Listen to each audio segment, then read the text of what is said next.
আমাদের গল্প ফেসবুকে শুনতে লাভ স্টেশন পেজটি ফলো করুন।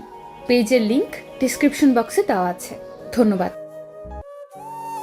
আমার দুটো বাচ্চা আছে জেনেও আপনি আমাকে বিয়ে করলেন? বিয়ের প্রথম রাতেই ইমাদের মুখ থেকে এমন কথা শুনে নাফিজা একটু শুকনো হেসে বলল, হাসালেন আপনি আমাকে। আরে আমি নিজেই তো একজন ডিভোর্সি মহিলা। স্বামীর সাথে সংসার করতে না করতেই 2 বছরের মাথায় ও আমাকে ডিভোর্স দিল। আমার আবার পছন্দ অপছন্দ, পরিবারের কাছে এই একটা বছর বোঝার মতো ছিলাম। অবশেষে আপনার সাথে বিয়ে হওয়ায় একটু মুক্তি পেলাম। কিন্তু আপনি আমাকে কেন বিয়ে করলেন? আমি তো আপনাকে বিয়ে করতে চাইনি। ইনফ্যাক্ট এই বিয়েতে রাজিও ছিলাম না, কিন্তু মা অনেক জোর করলো। আমাকে নিয়ে হাঁপিয়ে গেছে মানুষটা। সেদিন আমার সামনে এসে মা মায়াময় কণ্ঠে বলেছিল, বাবা, তুই কি আমাকে বেঁচে থেকেও মরা লাশের মতো রাখবি? সেদিন মায়ের কথাটি শুনে খুব কষ্ট হলো। আলতো করে মায়ের কোলে মাথা রেখে বলেছিলাম, মা তুমি কেন এমন বলছো? মা তখন দুহাত তুলে আমাকে বলল, দে না বাবা আমাকে একটা বউ।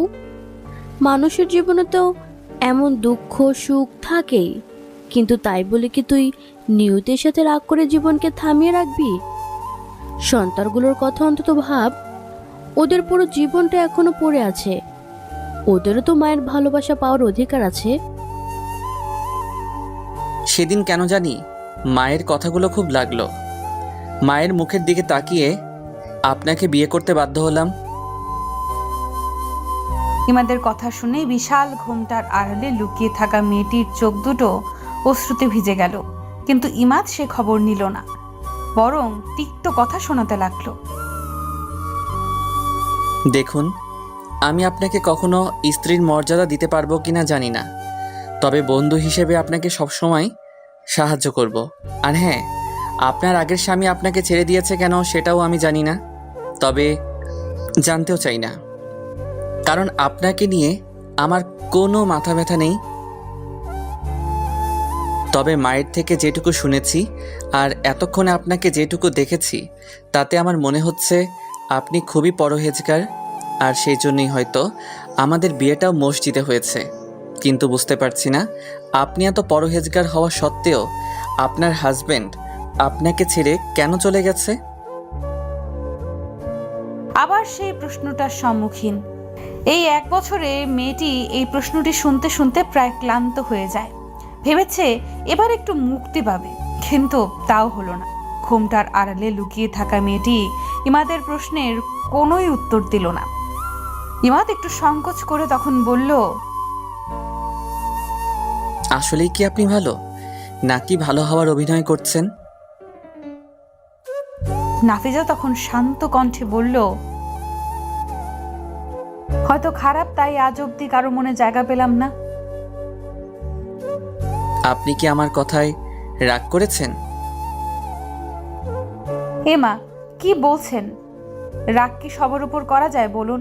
রাগ করতে হলে মানুষের উপর অধিকার থাকতে হয়। ইমাদ আর কোনো জবাব দিল না। একটু নিচু করে মুখটাকে রেখে নাফিজাকে উদ্দেশ্য করে বলল, দেখুন, আমি জানি না আপনি দেখতে কেমন, আর আপনাকে দেখারও আমার কোনো আগ্রহ নেই। তবে আপনাকে একটা কথা বলে রাখি, আপনি প্লিজ আমার কাছে কখনো স্ত্রীর অধিকার চাইবেন না। চাইবো না। নিশ্চয়ই আল্লাহ তাআলাই আমার জন্য যথেষ্ট। নাফিজার কথা শেষ না হতেই দরজায় কেউ নক করতে লাগলো। ইমাদ একটু চিন্তিত হয়ে দরজার সামনে গিয়ে বলল, কে? ওপাশ থেকে তখন আওয়াজ আসলো, বাবাই, আমি। বাবাই শব্দটা ইমাদের কানে আসতেই এক মুখ হাসি নিয়ে ছেলেটি দরজা খুলল। দরজা খুলতেই একটি 4 বছরের মেয়ে ইমাদের কোলে উঠে পড়ল। এক মুখ হাসি নিয়ে মেয়েটি ইমাদকে বলতে লাগলো, ও বাবাই, আমি তোমার পাতে তুবো না?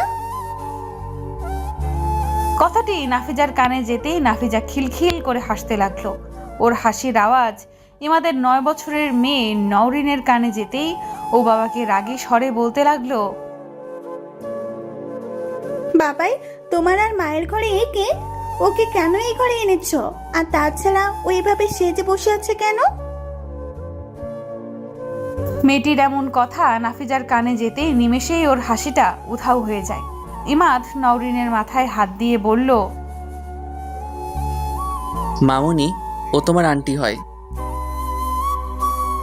আন্টি? আচ্ছা, মামুনি বলে পরিচয় দিলে কি হতো? ও বাচ্চাদের আম্মু হতেও বুঝি আপনার স্ত্রীর অধিকার লাগবে? নাফিজা মনে মনে এই ভাবতে ভাবতে নিশ্চুপভাবে বসে রইল। কিন্তু নওরিন বড় জেদি ও একরোখা টাইপের মেয়ে। ঘরে ঢুকতেই নাফিজার হাতটা শক্ত করে ধরে ওকে ঘর থেকে বের করে দিল। চিৎকার দিয়ে বলতে লাগলো, আমার বাবার রুমে তুমি কি করছো? যাও এখান থেকে। ইমাদ তখন নওরিনকে বলতে লাগলো, আম্মু এমন করে না, ও তো আমাদের বাড়ির মেহমান। না বাবাই, ও কেউ না। ফুপু বলেছে ও আমাদের সৎ মা। বাবাই, ওকে চলে যেতে বলো, না হলে আমি কিন্তু তোমার সাথে আর কোনো দিন কথা বলবো না। এই বলে নওরিন নাবার দিকে তাকিয়ে ইমাদকে বলল, না বা, ও তোমাকে কোনোদিন বাবা বলে ডাকবে না। নাফিজা অবাক হয়ে গেল 9 বছরের একটি বাচ্চার মুখে এমন সব আচরণ দেখে। খুব অবাক ভাবে ও নওরিনের দিকে তাকালো। মেয়েটির চেহারায় এত পরিমাণ মায়া, যা যে কেউ ওর প্রতি ভালোবাসায় জড়াবে, কিন্তু বড্ড জেদি ও একরোখা টাইপের মেয়ে। কি হলো? তুমি এখনো দরজার সামনে দাঁড়িয়ে আছো কেন? প্লিজ এখান থেকে চলে যাও। বাবাই, ওকে চলে যেতে বলো। নওরিনের চেঁচামেচিতে মিসেস সালেহা বেগম উপরে উঠে আসতে বাধ্য হলো। ইমাদের রুমে এসে নতুন বউকে বাহিরে দাঁড়িয়ে থাকতে দেখে আর নওরিন ও নাবাকে ইমাদের সাথে দেখে গম্ভীর কণ্ঠে সালেহা বেগম নওরিনকে জিজ্ঞেস করলো, কি ব্যাপার, তুমি এখানে কি করছো? নওরিন, আমি না তোমাকে আর নাবাকে ঘুম পাড়িয়ে দিয়ে আসলাম, তোমরা এ ঘরে কি করছো? নাবা তখন বাবাইয়ের কোল থেকে দিদুনের কোলে গিয়ে আদো আদো করে বলতে লাগলো, দিদু, বোন বোন উতিয়ে দিয়েছে আমায়। বোন, বাবাই বাবাই আদবে বলে। নাবার কথা শুনে মিসেস সালেহা বেগম গরম চোখে নওরিনের দিকে তাকাতেই ও ইমাদের পিছু গিয়ে লুকিয়ে পড়ে। মিসেস সালেহা তখন ইমাদের পিছু থেকে ওর হাতটা শক্ত করে ধরে ওকে বলে, দিন দিন তোমার বেয়াদবি বেড়েই যাচ্ছে। ইমাদ তখন ওর মায়ের হাতটা সরিয়ে মিসেস সালেহাকে বলে, মা, প্লিজ তুমি ওকে ছাড়ো। এই তোর প্রশ্রয়ে মেয়েটি দিন দিন বিগড়ে যাচ্ছে। তোরা ওকে আদর দিয়ে দিয়ে দিন দিন বানর বানিয়ে ফেলছিস। আদর আর কি দিলাম? তোমার কথা রাখতে গিয়ে তোমার জ্বালায় আমাকে আবার বিয়ে করতে হয়েছে, তাও একটা ডিভোর্সি মহিলাকে।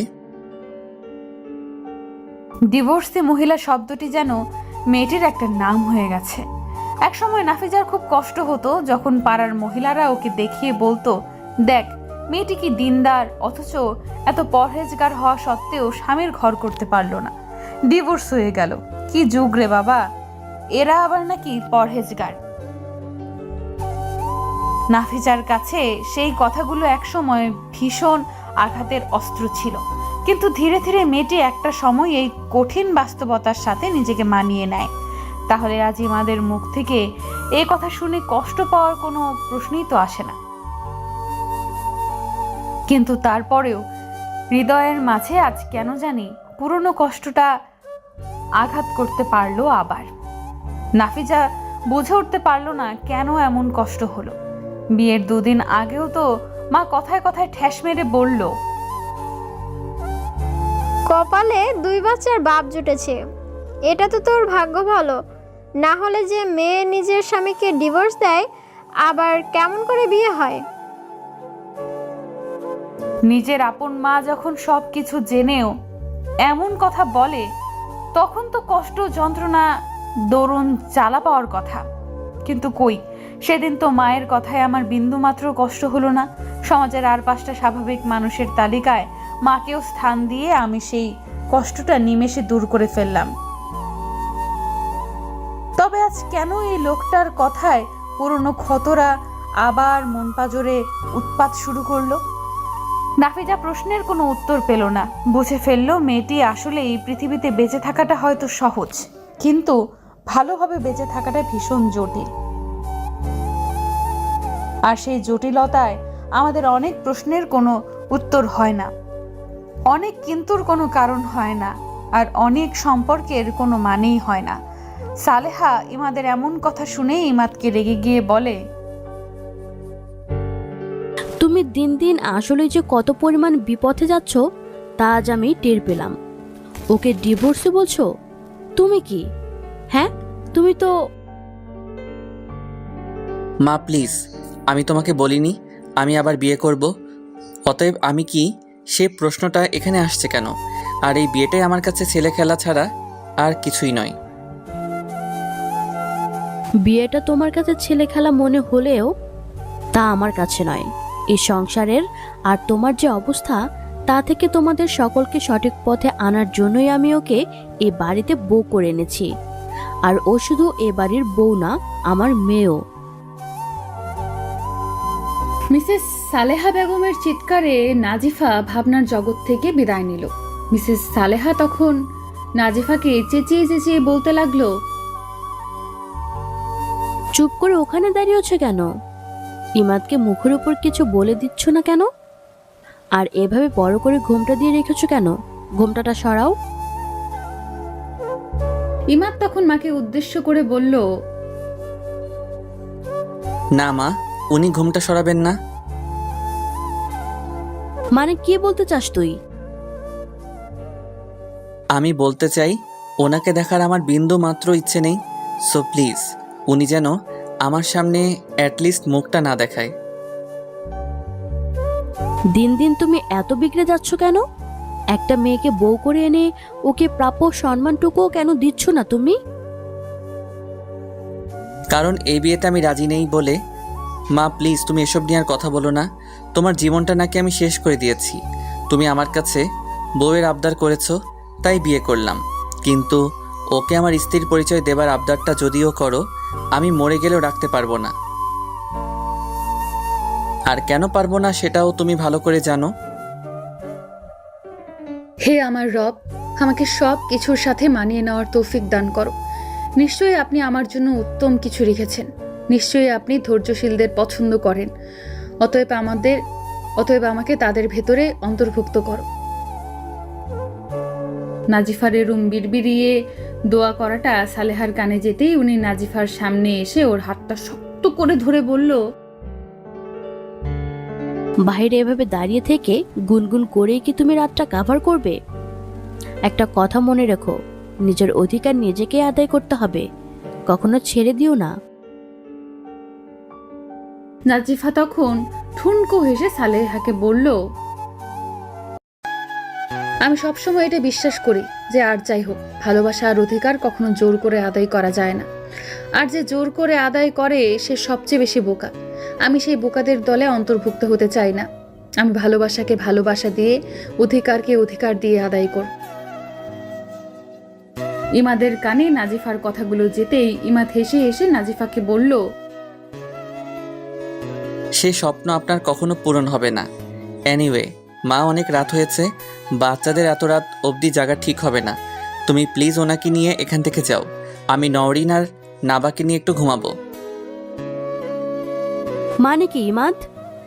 নাজিফা তাহলে কোথায় থাকবে? মা, তুমি আমাকে হাসালে। দিন দিন তুমি এমন বোকা কেন যে হয়ে যাচ্ছ? আমাদের এত বড় বাড়ি, এতে রুম থাকা সত্ত্বেও তুমি ওনার শোয়া নিয়ে চিন্তা করছো। এটা আমি মানতে পারছি না।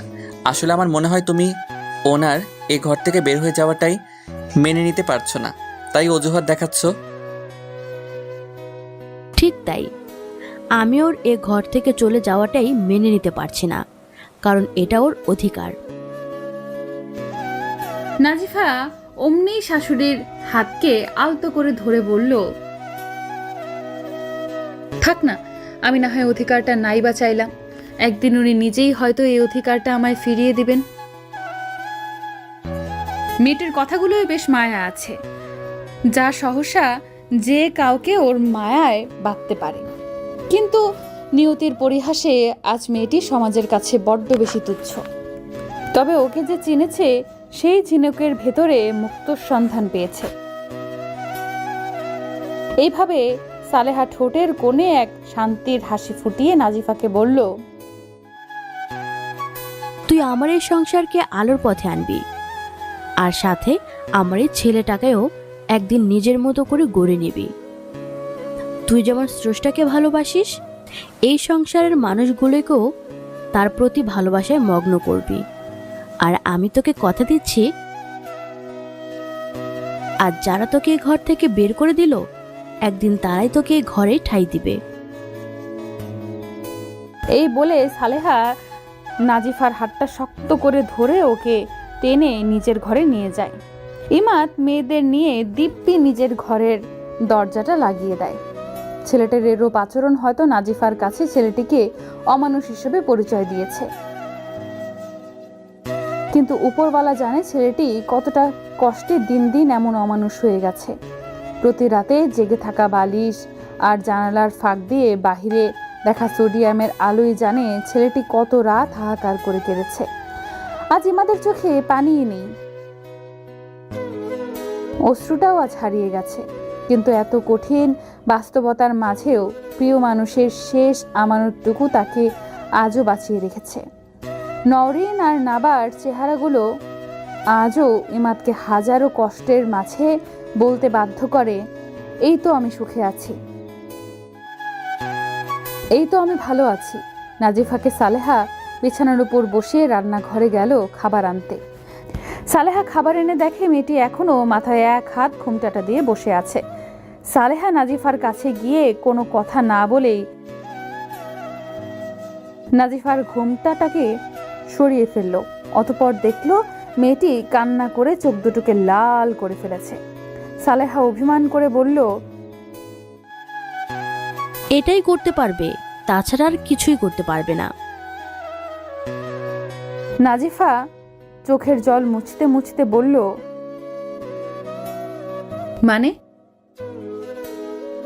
মানে আমরা মেয়েরা কান্না ছাড়া আর কিছুই করতে পারি না।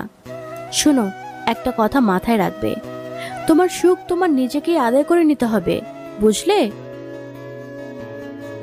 নাজিফা অবাক হয়ে গেল। আসলে কি উনি আমার শাশুড়ি? দুনিয়াতে কত রকমের মানুষ, কেউ শাশুড়ি নামক জল্লাদ আর কেউ শাশুড়ি নামক মা। তাই এভাবে চুপ করে বসে থাকলেই হবে? ক্ষুধা লাগেনি? মানে লেগেছে তো। যাও হাত মুখ ধুয়ে এসো, আমি খাবার বেড়ে দিচ্ছি। নাজিফা হাত মুখ ধুয়ে আসলে সালিহা বেগম নিজ হাতে ওকে খাওয়াতে গেলে ও কান্না করে দেয়। সালেহা তখন আলতো করে ওর মাথায় হাত দিয়ে বলে, কি হয়েছে, মায়ের কথা মনে পড়ছে? নাজিফা তখন কাঁদতে কাঁদতে বলে, মা কখনোই এমন ভালোবাসেনি যে তাকে মনে পড়ার কথা। তাহলে কাঁদছিস কেন? আপন মা না হয়েও কেউ একজন মায়ের মতো ভালোবাসায়। পাগলি, নে খেয়ে নে। নাজিফা যখন ভাতের প্রথম লোকমা মুখে নিল তখন ওর নিজেকে পৃথিবীর সব থেকে সুখী মানুষ মনে হলো। এই প্রথম কেউ একজন ওকে এত ভালোবাসলো। নিজের মাও কখনো এইভাবে আদর করেনি। আসলে পৃথিবীতে একজনকে দিয়ে সকলকে বিবেচনা করা উচিত নয়। পৃথিবীতে সব মায়েরা যেমন এক হয় না, ঠিক তেমনি পৃথিবীর সব শাশুড়িরাও এক হয় না। কি রে মা, কি ভাবছিস? না কিছু না। আচ্ছা, আমি কি আপনাকে মা বলে ডাকতে পারি? এ মা, এ আবার কি কথা? আমি তো তোরই মা। কথাটি শুনে নাজিফা মিসেস সালেহার দিকে ভ্যাল ভ্যাল করে তাকিয়ে রইল। কি হলো, ওভাবে চেয়ে আছিস কেন? না, কিছু না। নে ঘুমিয়ে পড়, কাল থেকে দেখবি এই বাড়ির নাটকীয়তা। দেখতে তো আমাকে হবেই, আর সাথে মানুষগুলোকেও পরিবর্তন করতে হবে। সকালে নাজিফার মধুর সুরের কোরআন পাঠ করা শুনে সালেহার ঘুম ভেঙে যায়। সালেহা চোখ খুলতেই দেখতে পেল মেয়েটি কোরআন পড়ছে আর বিনিয়ে বিনিয়ে কাঁদছে। সালেহা ওর পাশে গিয়ে বসতেই নাজিফা চোখের জল মুছে সালেহাকে বলল, আম্মু, আপনি নামাজ পড়ে নিন। নাজিফার এই বাক্যটির মাঝে সালেহা যে শান্তি সুখ পেল তা অনেক কাল আগেই ছেলে মেয়েদের বিপথে যাওয়ার ফলে হারিয়ে গিয়েছে। সালেহা ওযু করে এসে নামাজ পড়ে নাজিফাকে বলল, আচ্ছা নাজিফা, তোমার কখনো রবের উপর রাগ হয়নি?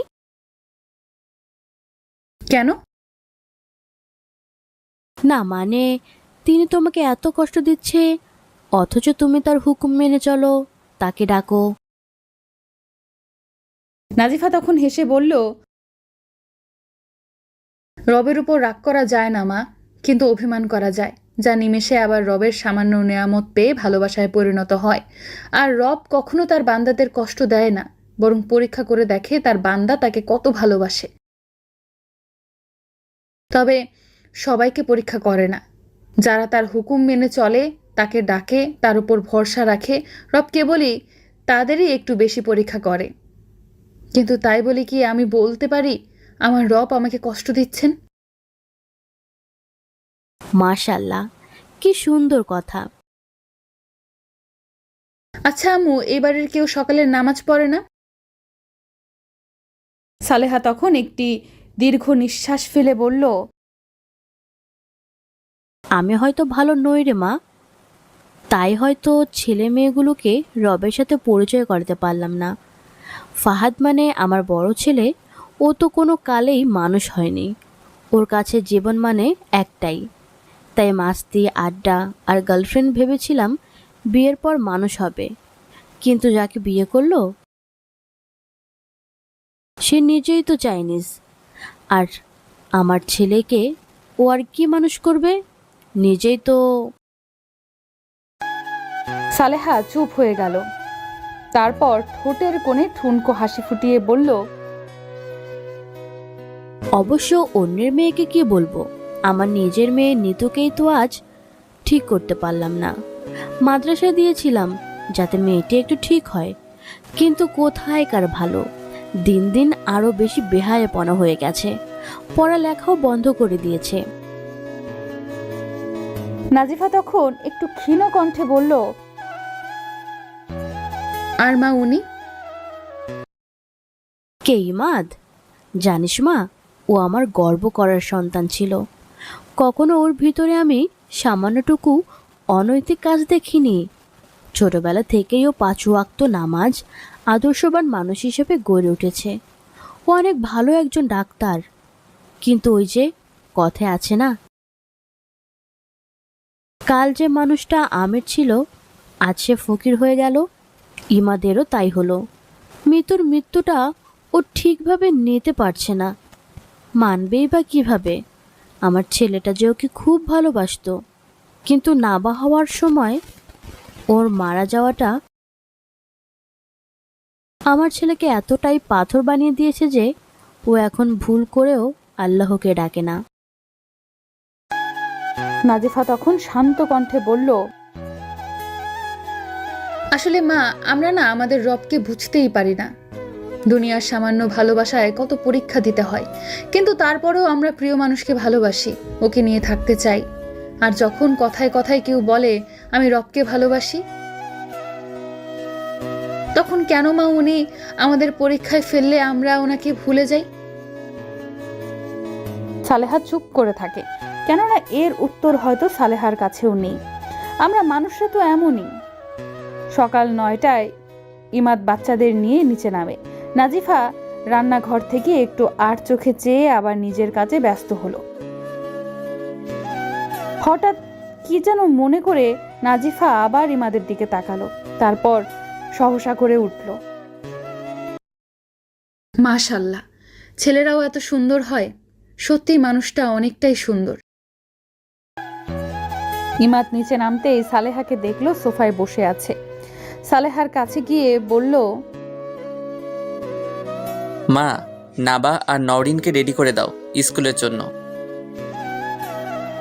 সালেহা ছেলের সাথে কোনো কথা না বলেই নাবা আর নওরিনকে নিয়ে নিজের রুমে চলে যায়। ইমাদ তখন চারপাশে তাকিয়ে নাজিফাকে খুঁজতে থাকে। হঠাৎ চোখ পড়ে রান্নাঘরের দিকে, আর দেখতে পেল বিশাল ঘোমটা দিয়ে কেউ একজন রুটি বানাচ্ছে। ছেলেটি বুঝতে পারলো ও নাজিফা। অতঃপর ওর কাছে গিয়ে দাঁড়িয়ে রইল। নাজিফা কোনো কথাই বলল না, রুটি বানাতে লাগলো। ইমাদ তখন বারবার কাশি দিতে লাগলো। নাজিফা তাও কোনো কথা বলল না। ইমাদ তখন একটু রেগে গিয়ে বলতে লাগলো, কি মানুষ রে বাবা, সেই কখন থেকে কাশি দিচ্ছে অথচ এক গ্লাস পানিও দিচ্ছে না।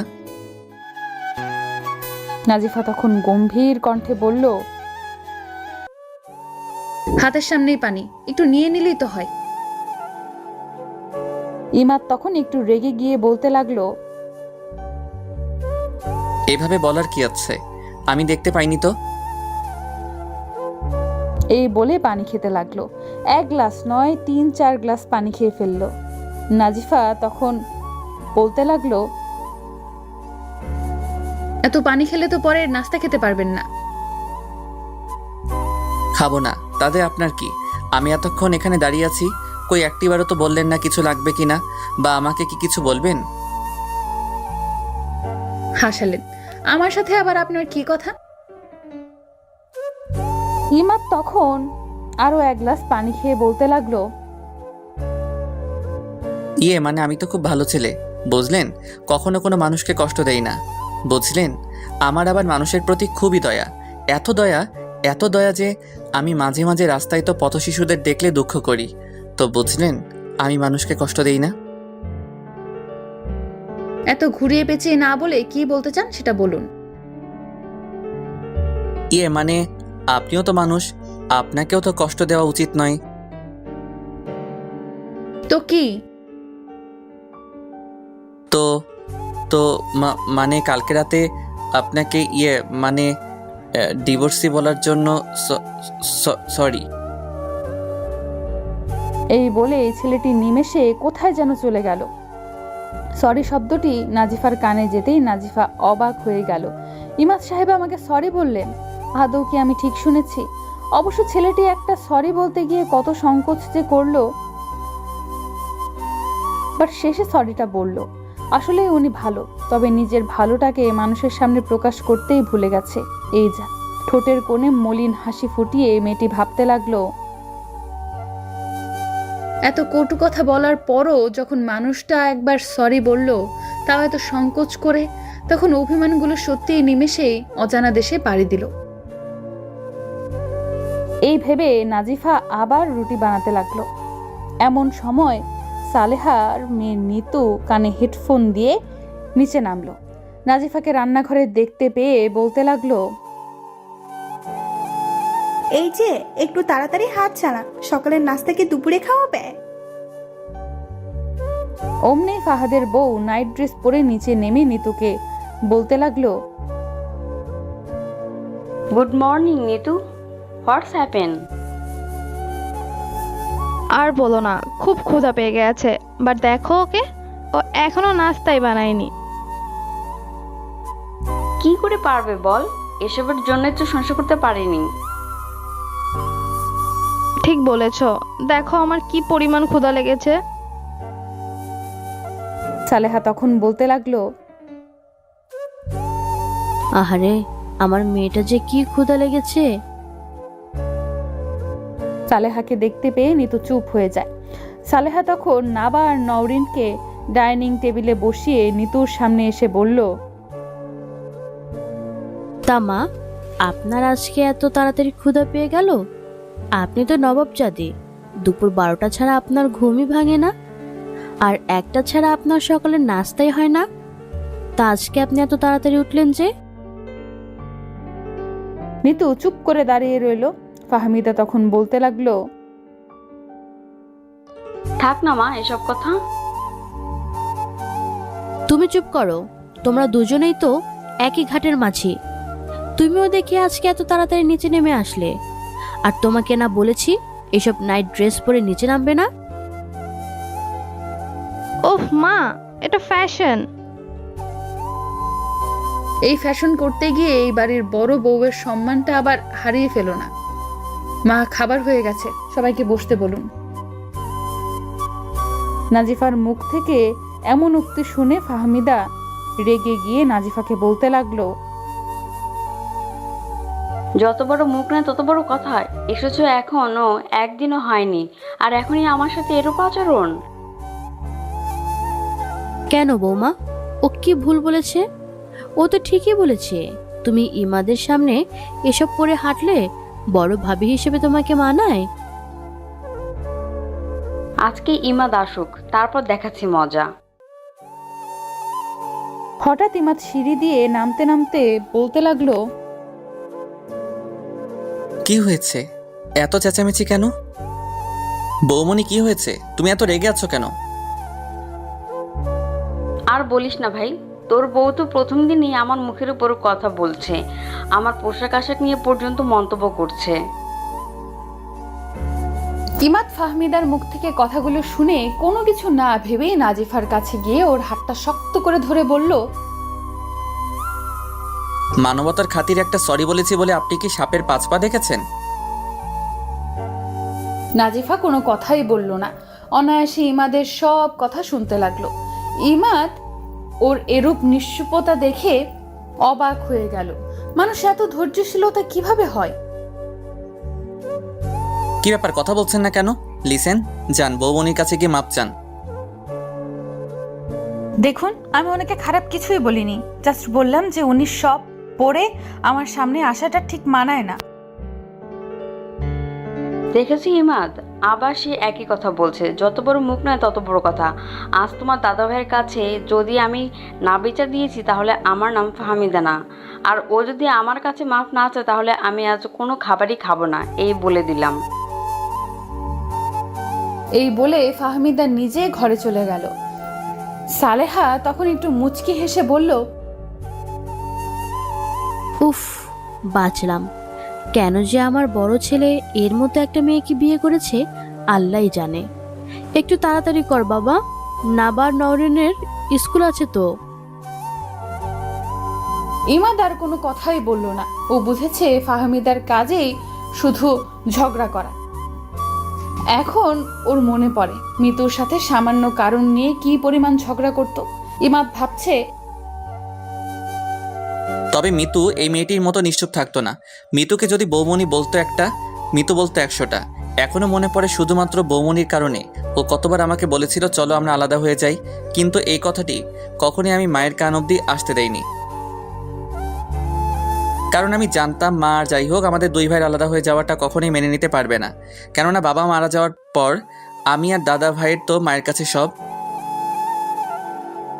আজ আবার এই বৌমনির কারণে সেই মানুষটাকে মনে পড়ে গেল যে আমাকে অসহায় করে দূরে কোথাও চলে গেল। মিতুর কথা মনে পড়তেই ছেলেটার চোখ দুটো লাল হয়ে যায়। ছেলে মানুষ, তাই সে বুঝে ফেলল কান্না তাকে মানায় না। সহসা ডাইনিং টেবিল থেকে উঠে দাঁড়ালো। নাজিফা তখন মিতুকে আর শাশুড়িকে রুটি দিচ্ছিল। ইমাদের এভাবে উঠে দাঁড়ানো দেখে সালেহা বিস্ময় কণ্ঠে জিজ্ঞাসা করলো, কি হয়েছে? এভাবে উঠে দাঁড়িয়েছিস কেন? খিদে নেই? এই বলে ইমাদ চলে যেতে চাইলে নাজিফা অমনেই ওর হাতটা গিয়ে ধরে ফেলল। নাজিফার এত সাহস দেখে ইমাদ খুব বেশি অবাক হয়। চিৎকার দিয়ে বলতে লাগলো, হাউ ডেয়ার ইউ! আপনি আমার হাত ধরার সাহস কোথায় পেলেন? সাহস তো আপনিই দিয়েছেন।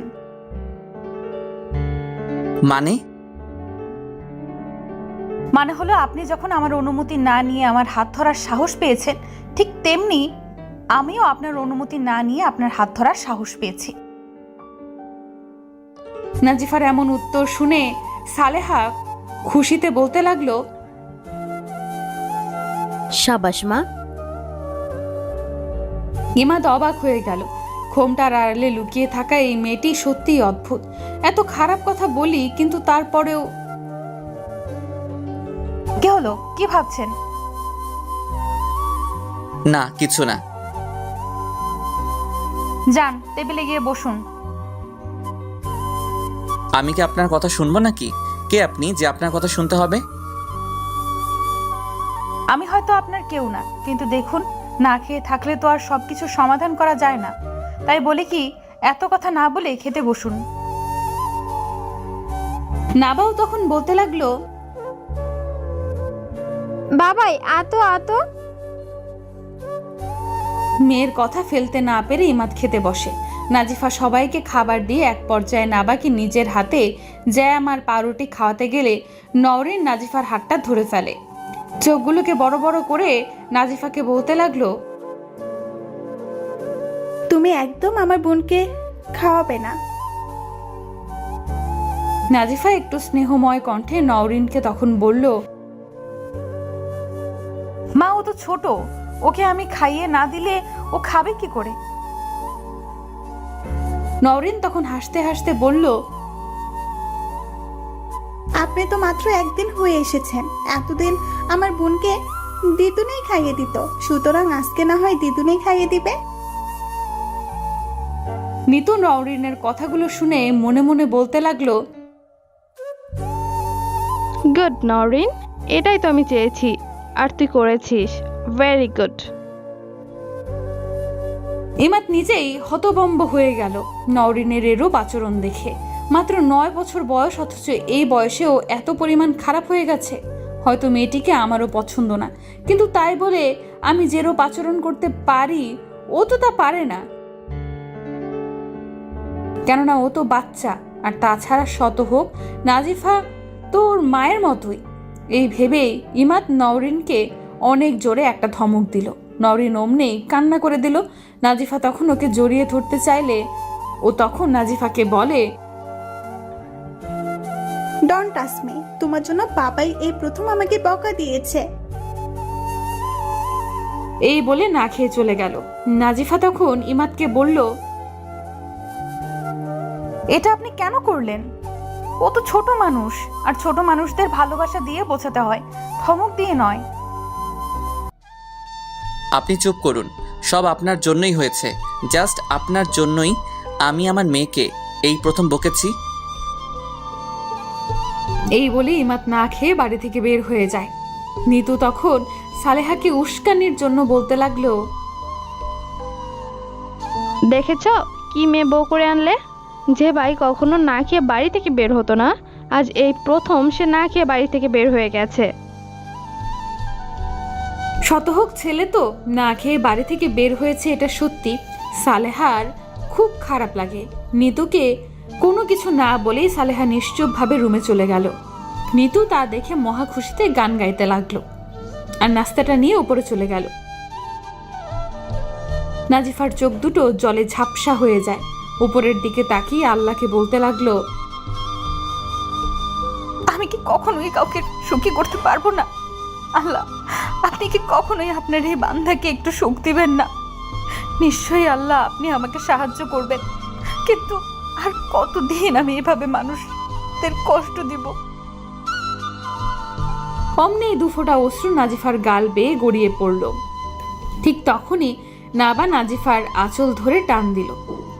নাজিফা বিস্মিত হয়ে নিচের দিকে তাকাতেই দেখে নাবা। ওর সামনে বসতেই নাবা বলতে লাগলো, এই তুমি আমাকে তাইয়ে দিবে না? তুমি তাচ্ছ কেন? নাজিফা ওর কপালে একটা চুমু দিয়ে বলল, এমনি কাচ্ছি মা, আয় আমি তোকে খাইয়ে দিচ্ছি। নাবা তখন নাজিফাকে বলতে লাগলো, তুমি কে? তুমি কি মা? তুমি কি মা? নাজিফা তখন নাবাকে কোলে নিয়ে বলতে লাগলো, হ্যাঁ মামুনি, আমি তোর মা।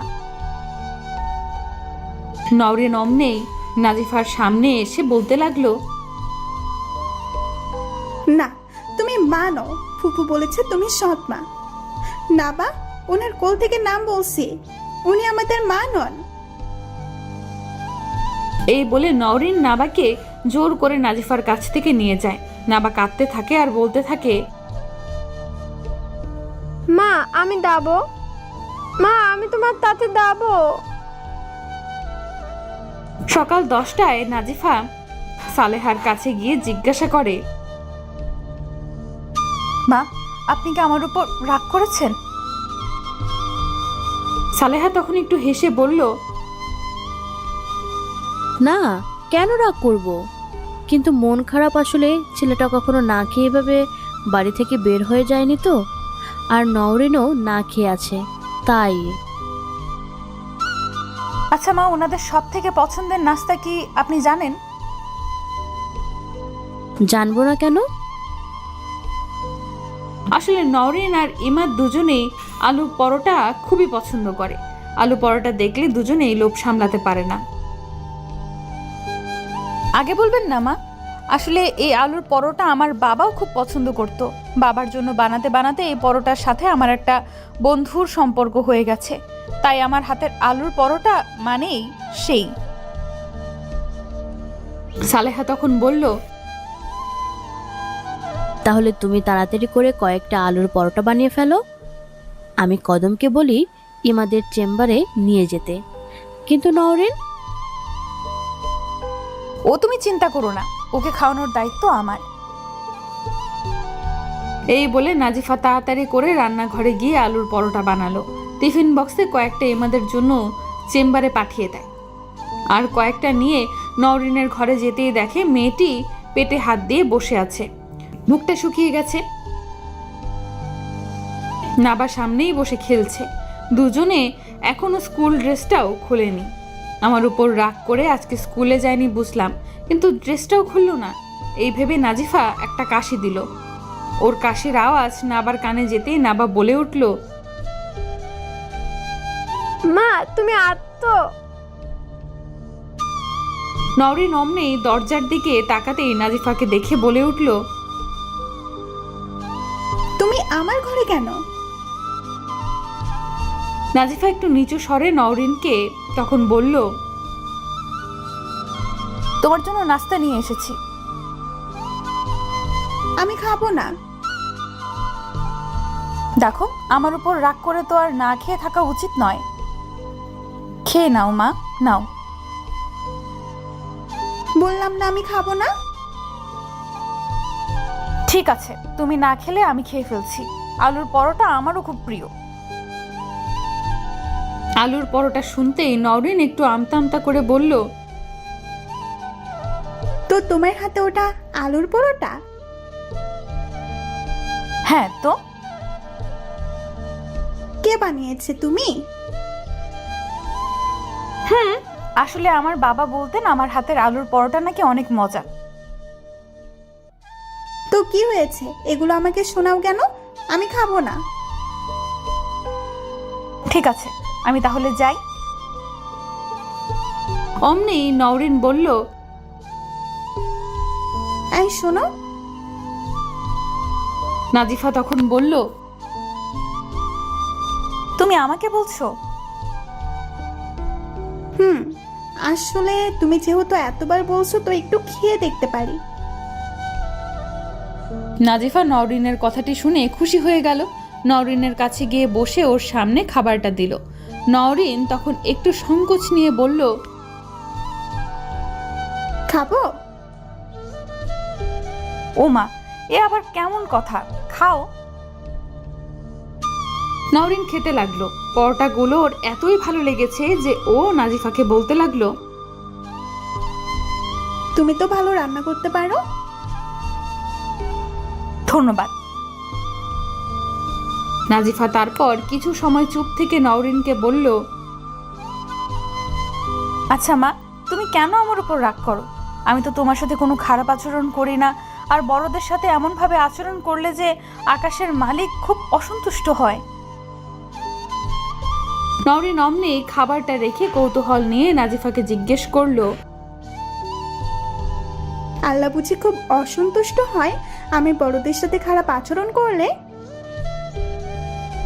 হ্যাঁ তো মা।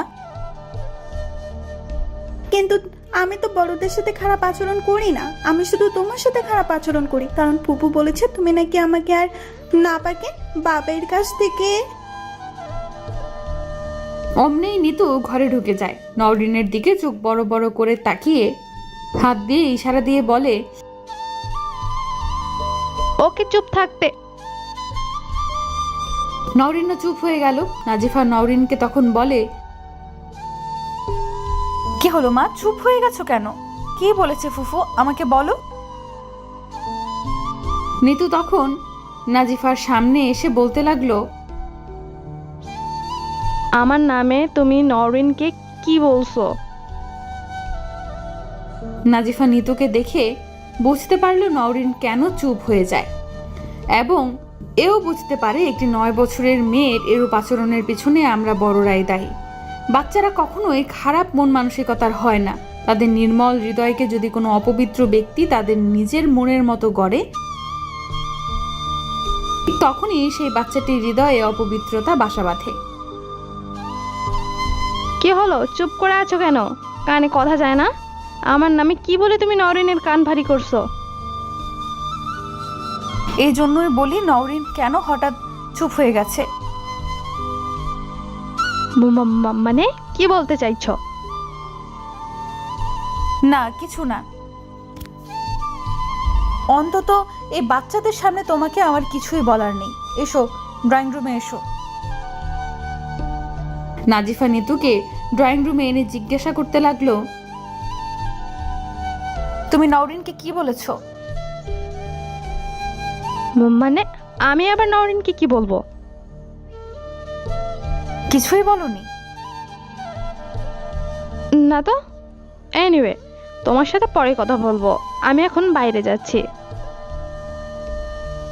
কি, তুমি এভাবে বাইরে যাবে? কেন, কি হয়েছে? তুমি জিন্স টপ পরে বাইরে যাবে না। এরূপ রংচটা লিপস্টিক দিয়েছো কেন? আর এমন কার্লি চুলগুলোকে লাল আর বাদামি রং করে তোমার মনে হচ্ছে তোমাকে খুব ভালো লাগছে। তাতে তোমার কি? দেখো নিতু, তোমার মনে হচ্ছে এগুলোতে তোমাকে খুব স্মার্ট লাগে, কিন্তু বিশ্বাস করো, নিজের দেশের সাদামাটা পোশাকেই আর পর্দায় মেয়েদের সৌন্দর্য। তুমি কেন নিজেকে বাহিরের বখাটে ছেলেদের কাছে পণ্য তৈরি করবে? একটা কথা মনে রেখো, জিন্স টপস রংচটা লিপস্টিক দিয়ে ছেলেদের সামনে চলাফেরা করলেই তাকে আর যাই হোক সত্যিকারের স্মার্ট বলে না। সত্যিকারের স্মার্ট হতে হলে নিজেকে সম্মান করতে শিখতে হয়, অন্যের সামনে নিজেকে পণ্য বানাতে হয় না, আর একটা সুন্দর মন থাকতে হয়। ও প্লিজ, আমি তোমার এসব বকবকানি শুনতে চাই না। এসব তোমার বকবকানি মনে হচ্ছে? তুমি না মাদ্রাসা স্টুডেন্ট? অবশ্য পৃথিবীর প্রত্যেক জায়গায় ভালো খারাপ আছে, সুতরাং এ আর নতুন কি। এই চুপ থাকো তো, আমি গেলাম। নাজিফা অমনি নিতুর হাতটা ধরে বলল, যতক্ষণ না তুমি শালীনতার পোশাকে তোমাকে আবৃত করবে ততক্ষণ অবধি তোমার কোথাও যাওয়া হবে না। নিতু অমনি হাত ছাড়াতে চাইলে সালেহা এসে বলে উঠল, সাবাস মা, এতদিনে আমি যা করে উঠতে পারিনি তুই তো করেছিস। যা, ওকে ঘরে নিয়ে আটকে রেখে আয়। নাজিফা বলল,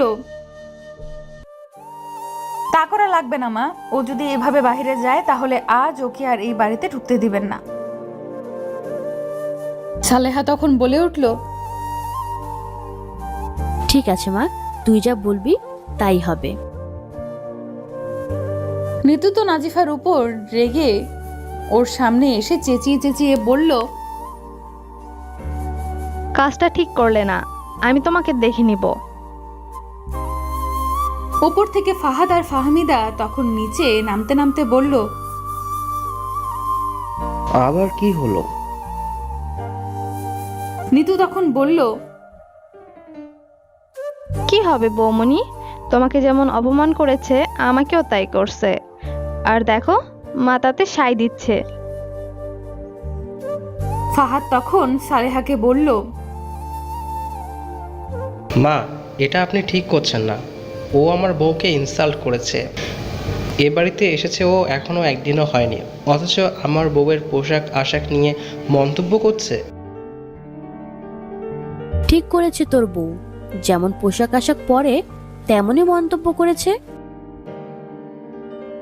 ফাহাদ আর ফাহমিদা কোনো কথা বলল না আর। দুজনেই বাড়ি থেকে বের হয়ে নিজেদের কাজে চলে গেল। নিতু আর কোনো উপায় না পেয়ে উপরে যেতে বাধ্য হলো।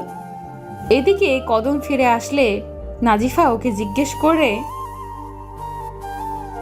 কদম ভাই, তোমার সাহেব খেয়েছে? কদম বলল, জানি না আপা, সাহেব আমাকে শুধু বলল বক্সটা রেখে যেন চলে যাই। কথাটি শুনে নাজিফা একটু মুচকি হেসে কদমকে বলল, তোমার সাহেব তোমার সামনে খেতে লজ্জা পাবে, তাই হয়তো রেখে দিতে বলেছে। এত অশান্তির পরও সন্ধ্যাবেলায় নাজিফা মাগরিবের নামাজ শেষ করে রান্নাঘরে যায় সবার জন্য পায়েস রান্না করতে। এমন সময় ইমাদ বাড়ি ফিরে আসে। রান্নাঘরে গিয়ে টিফিন বক্সটা রাখতে নাজিফাকে দেখে রান্না করছে। ইমাদ তখন একটু গম্ভীর কণ্ঠে বলল, এই যে শুনছেন? নাজিফা ঘুমটার আড়াল থেকে বলল, জি, আমাকে বলছেন? তো আর কাকে বলবো, এখানে কি আর কেউ আছে? তাই তো। তো কি বলবেন শুনি? মানে মজা হয়েছে অনেক, থ্যাঙ্কস। ইমাদ এই বলে চলে যায়। নাজিফা ওর চলে যাওয়ার দিকে অনিমেষ ভাবে চেয়ে রইল।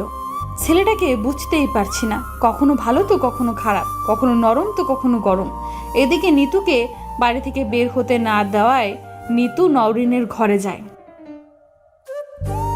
গিয়ে দেখে নওরিন আর নাবা দুজনেই পড়তে বসেছে। নিতু নওরিনের কাছে গিয়ে বসে বলে, কি রে, সকালবেলা তোরে আলুর পরোটা খাইয়েছে বলে তুই আমি যা বলেছি তোকে সব বলে দিতে চেয়েছিস ওই মেয়েটাকে? নওরিন তখন মাথা নিচু করে বলল, ওই আন্টিটা তো খারাপ না, তুমি বলছো আমাদের থেকে আমাদের বাবাইকে কেড়ে নেবে। কই, ওই আন্টিটা তো এমন কিছুই করছে না। বাবা নওরিন, সকালে মেয়েটা দুটো আলুর পরোটা তোর জন্য বানিয়েছে বলে তুই নিজের ফুফুকে অবিশ্বাস করলি? না মানে ফুপু, আমি তা বলতে চাইনি, আমি বলতে চেয়েছি। থাক বাবা থাক, তোদের ভালো চাই বলেই আমি তোকে সাবধান করেছিলাম। এখন দেখি আমারই ভুল হয়েছে। ওকে ফাইন, আমি তোকে আর কিছুই বলবো না। কিন্তু আমি যেহেতু তোর ফুফু, তাই তোকে শেষ একটা কথা বলছি। তোর বাবাইকে হাত করার জন্য যে দেখ, মেয়েটা এখন পায়েস বানাচ্ছে। তোর বাবা এটা খাওয়ার পর মেয়েটাকে বিশ্বাস করবে, আর সেই সুযোগ নিয়ে মেয়েটা তোকে এই বাড়ি থেকে বের করে দিবে। আমি বরং এসব ভেজালে নাই বাবা। এই বলে নিতু চলে যেতে চাইলে নওরিন ওর হাতটা শক্ত করে ধরে বলল, তুমি সত্যি কথা বলছো? বিশ্বাস না হলে নিজ চোখে গিয়ে দেখে আয়। তোদের কাউকে দিবে না, শুধু তোর বাবাইকেই দিবে, দেখিস। ফুপু, তুমি আমাকে বলে দাও, আমি কি করলে ও আমার বাবাইকে পায়েসটা দিতে পারবে না? নওরিনের কথাটি শুনে নিতু মুচকি হাসি দিয়ে ভাবতে লাগলো, এবার দেখো তোমার আমি কি হাল করি। এদিকে নাবা নওরিনের হাতটা ধরে কাঁদতে কাঁদতে বলল, আপু, ফুপি পদা, ফুপি ভাদো না। নিতু তখন নওরিনকে বলল, দেখেছিস নওরিন এসেছে, একদিন না হতেই তোর বোনকে তোর কাছ থেকে কেড়ে নিচ্ছে, তুই তারপরও কিছু করবি না? ফুপু, তুমি ওর কথা বাদ দাও, তুমি আমাকে বলো কি করতে হবে। নিতু তখন নওরিনের হাতে একটা বোতল তেল আর কলার দুটো খোসা দিয়ে বলল, এই নে, এই তেলটা তোর বাবার দরজার সামনে গিয়ে ঢেলে দিবি, আর তার উপর কলার খোসাটা ফেলে দিয়ে আসবি। নওরিন তখন একটু ভয়ে ভয়ে বলতে লাগলো, এতে ওর কিছু হবে না তো ফুপু? আরে কিচ্ছু হবে না, ও তো খাবার নিয়ে তোর বাবার কাছে যাবে। তোর বাবার দরজার সামনে যখন তেল আর কলার খোসার উপর পা পিছলে যাবে, তখন ওর হাত থেকে খাবারটা শুধু পড়ে যাবে। ব্যাস, তোর বাবাকে আর খাওয়াতে পারবে না। তাহলে আমি এখনই কাজটা করে আসছি। যা। নাবা তখন আবার নওরিনকে বলতে লাগলো, আপু আম্মু ব্যথা পাবে, তুই দাঁত না। কিন্তু নাবার কথা কি আর নওরিন শুনবে? নেতু যে মেয়েটিকে ভয়ের জগতে পাঠিয়ে দিল, যা থেকে বের হতে হলে তাকে এই কাজটি করতেই হবে। এদিকে নাজিফা পায়েস আর কিছু খাবার নিয়ে ইমাদের ঘরের দিকে যেতে লাগলো। মেয়েটি মনে মনে ভাবতে লাগলো, ওনাকে খাবারটা দিয়ে এসে মাকে আর নিতুকে নাস্তা দিয়ে আসবো, তারপর আমি আমার সোনামণিদের নিজের হাতে খাইয়ে দেব আর নাবাকে কোলে নিয়ে একটু আদর করব। মেয়েটি ভাবনার জগতে আনন্দেই ছিল, কিন্তু বুঝতেই পারলো না তার ভালোবাসার মূল্যটা কারো কাছে নেই। যেই মাত্র ইমাদের ঘরের সামনে পা রাখলো, অমনি পেছন থেকে দেওয়ালের সাথে গিয়ে বাড়ি খেলো নাজিফার কপাল ফেটে যায়। সাথে সাথে একটা চিৎকার দিয়ে মেয়েটি মেঝেতে পড়ে যায়। নাজিফার চিৎকার শুনে ইমাদ দরজা খুলতেই দেখে নাজিফা নিচে রক্তাক্ত অবস্থায় পড়ে আছে।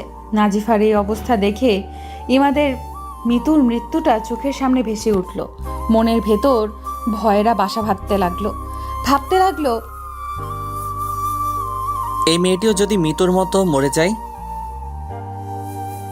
এদিকে নাজিফার চিৎকারের আওয়াজ শুনে সালেহা, নিতু ইমাদের ঘরের সামনে এসে দেখে নাজিফা মেঝেতে পড়ে আছে। সালেহা বিস্মিত হয়ে ইমাদকে জিজ্ঞেস করলো, কি হয়েছে ওর? ইমাদ কোনো কথাই বলল না। ইমাদ নাজিফার হাতকে শক্ত করে ধরে বলল, এই যে শুনছেন, এই যে আপনাকে বলছি। নাজিফার কোনো সারা শব্দ না পাওয়ায় ইমাদ ওকে কোলে করে নিজের ঘরে নিয়ে আসে, অতঃপর বিছানার উপর শুইয়ে দেয়। নিতু তো নাজিফার এই অবস্থা দেখে ভয় নিজের ঘরে চলে যায়। সালেহা নাজিফার মাথার পাশে বসে কাঁদতে থাকে। এদিকে নওরিনের কানে নাজিফার চিৎকার যেতেই নওরিন ভয়ে কাঁদতে থাকে আর বলে, সরি, আমি তোমাকে ব্যথা দিতে চাইনি। নাবা পাশে কাঁদতে কাঁদতে ঘুমিয়ে গেছে। ইমাদ যেহেতু পেশায় একজন ডাক্তার, তাই সে নিজেই নাজিফার ট্রিটমেন্ট করতে শুরু করলো। ড্রয়ার থেকে ফার্স্ট এড বক্সটা বের করে তুলো দিয়ে নাজিফার কপালের রক্তগুলো মুছতে লাগলো, তারপর ব্যান্ডেজ করে দিল। কাগজে কিছু ওষুধের নাম লিখে সালেহাকে দিয়ে বলল, মা তুমি এটা গিয়ে কদমকে দাও, ও যেন এই ওষুধগুলো নিয়ে আসে। সালেহা তখন ইমাদকে বলল, ও ঠিক হয়ে যাবে তো বাবা? ইমাদ বলতে লাগলো, আমি ওর কিছু হতে দিব না মা, আমি আর কোনো লাশ দেখতে পারবো না। সালেহা অদ্ভুতভাবে ছেলের দিকে চেয়ে রইল। আমার ছেলের এই নরম হৃদয়টা এতদিন কোথায় ছিল? নিজেকে পাষাণ পরিচয় দিয়ে সোডিয়ামের আলোয় একা একাই নিজের কষ্টগুলোর সাথে নিজে বন্ধুত্ব করেছে, অথচ আমি মা হয়ে একবারও বুঝতে পারলাম না। কি হলো মা, দাঁড়িয়ে আছো কেন? যাও। হ্যাঁ বাবা, যাচ্ছি। সালেহা চলে যাওয়ার পর ইমাদের চোখে জল টপ টপ করতে লাগলো। কেন জানি বারবার মিতুর কথা মনে পড়ছে। এখনো মনে আছে এই ঘরের সামনে মিতু এভাবে পিছল খেয়ে পড়ে যায়। রক্তাক্ত অবস্থায় ওকে নিয়ে ইমাদ পাগলের মতো হসপিটালে যায়। ডাক্তার ওকে অপারেশন থিয়েটারে নিয়ে যাওয়ার কিছু সময় পর ইমাদকে বলল, হয় মাকে বাঁচাতে পারবো, নয় বাচ্চাকে। কথাটি শোনার সাথে সাথে ইমাদ কোনো কিছু না ভেবেই কোনো সংকোচ ছাড়াই বলে দেয়, আমার বাচ্চাকে লাগবে না ডাক্তার, আপনি প্লিজ আমার স্ত্রীকে বাঁচান। কিন্তু মিতু আমাকে ছেড়ে চলে যাওয়ার জন্য ডাক্তারকে হাত দিয়ে ইশারা দিয়ে বুঝিয়ে দেয় ওর যা কিছু হোক, কিন্তু এই বাচ্চার যেন কোনো কিছু না হয়। ডাক্তার বুঝে উঠতে পারলো না সে কি করবে, কিন্তু ডাক্তার সর্বাত্মক চেষ্টা করেছে মিতুকে বাঁচাতে, কিন্তু ভাগ্যের লিখন কি আর বদলানো যায়? চলে গেল সে আমাকে ছেড়ে এই বর্ষায় এমন একটি দিনে। এই ভেবে ইমাত কষ্টে হাতের পাশের ল্যাপটপটা নিজের হাতে নিয়ে জোরে বাড়ি দিতেই তা ভেঙে চুরমার হয়ে যায়। হাতটা কেটে রক্ত পড়তে থাকে, কিন্তু ছেলেটি একটু বুঝতে পারল না সে একটি আঘাত পেয়েছে। কেননা মিতু চলে যাওয়ার আঘাতের কাছে এই আঘাত কিছুই না। ইমাত অন্ধকারের নিচের দিকে মাথা নিচু করে নাজিফার পাশে বসে থাকে। ঘন্টাখানিক পর নাজিফার জ্ঞান ফিরে। হালকা হালকা চোখ খুলতেই দেখে ইমাত পাশে বসে রয়েছে। বাহিরে তখন প্রচন্ড বৃষ্টি হচ্ছে, ঝিরঝির বাতাস বয়ে চলেছে। পোকামাকড় অজানা শব্দ বুনে মস্কের আর ঘরের হালকা লিয়ন আলোয় নাজিফাকে দেখছে। ইমাদের চোখে কয়েক ফোঁটা জল গাল বেয়ে মেঝেতে গড়িয়ে পড়ছে। ওর রক্তাক্ত হাতটা নাজিফার হাতের পাশে। নাজিফা তা দেখে নিজের হাতটাকে ওর হাতের উপর রাখতে ইমাদ মাথা উঁচু করে নাজিফার দিকে তাকিয়ে দেখে ওর জ্ঞান ফিরে এসেছে। মেয়েটি অসহায়ভাবে ইমাদের দিকে চেয়ে রয়েছে। ইমাদ তখন চোখের জলগুলোকে মুছে নাজিফাকে বলে, এত বড় হয়েছেন অথচ এখনো ঠিকভাবে হাঁটতে পারেন না। পড়ছেন তো পড়েছেন, আমার ঘরের সামনে এসে পড়তে হলো। আমার জীবনটার কত শেষ করবেন? আপনিও কি আমাকে শাস্তি দিবেন না? আপনিও কি আমাকে শান্তি দিবেন না? ছোটবেলায় বাবা মা ভালো করে হাঁটতে শিখায়নি। আপনারা মেয়ে মানুষের এই একটাই সমস্যা, যখন তখন পড়ে যান। নাজিফা তখন ক্ষীণ কণ্ঠে ইমাদকে বলে, কি করব বলুন? মেয়ে মানুষ মানেই তো বিয়ে অবধি বাবা মানুষটা শক্ত করে হাতটা ধরে রাখা, বিয়ের পর প্রিয় মানুষটা শক্ত করে হাতটা ধরে রাখা। তাই তারা একা হাঁটতে গেলে হোঁচট খাবেই। আমার কপালে খারাপ, তাই প্রিয় কোনো মানুষ নেই যে হোঁচট খেলে হাতটা শক্ত করে ধরবে।